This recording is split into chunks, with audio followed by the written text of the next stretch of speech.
Samantala, sa plenary session ng Kamara, binigyang diin ng isang mambabatas ang kalagayan ng manggagawang Pilipino ngayong Pasko.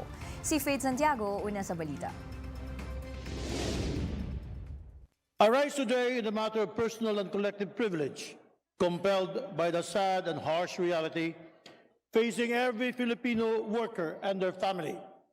Hindi lahat masaya ang Pasko, lalo na ang manggagawang Pilipino.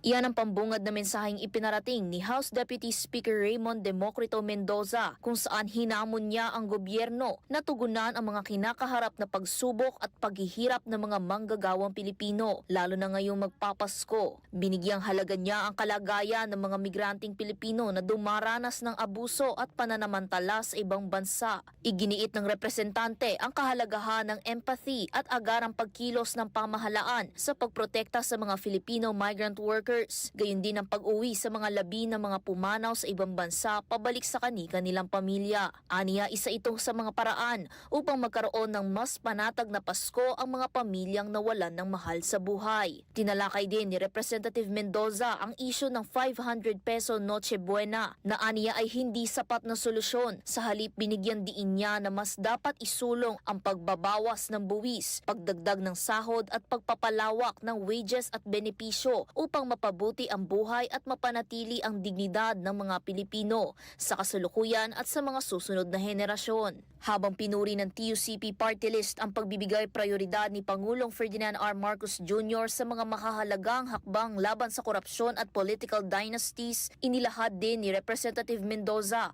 ang panawagan na ibalik ang party list system sa tunay na marginalized at underrepresented na mga sektor. Nagpasalamat din siya kay House Speaker Faustino Bogie D. III sa patuloy na suporta sa mga manggagawang Pilipino.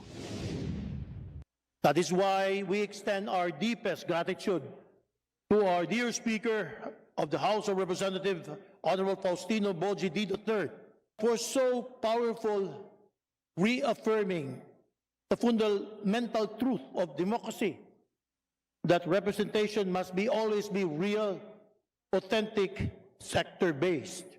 Iginiit ng representante ang mga salita ni House Speaker Bogie D. III na ang tunay na representasyon ay dapat nagmumula sa mga mismong manggagawa at hindi sa mga makapangyarihang interes, political clans at mayayamang grupong umaangkin sa espasyong hindi naman sa kanila. Sa kanyang pagtatapos, binigyang diin ni Representative Mendoza ang patuloy na adhikain ng Trade Union Congress of the Philippines o TUCP na ipaglaban ang karapatan at kapakanan ng bawat manggagawang Pilipino hanggang sa makamit nila ang kalayaang abutin ang kanilang mga pangarap at maisakatuparan ito sa tunay na buhay. Nauuna sa mga balitang totoo at laging bago. Faith Santiago, alauna sa Balita, Congress TV.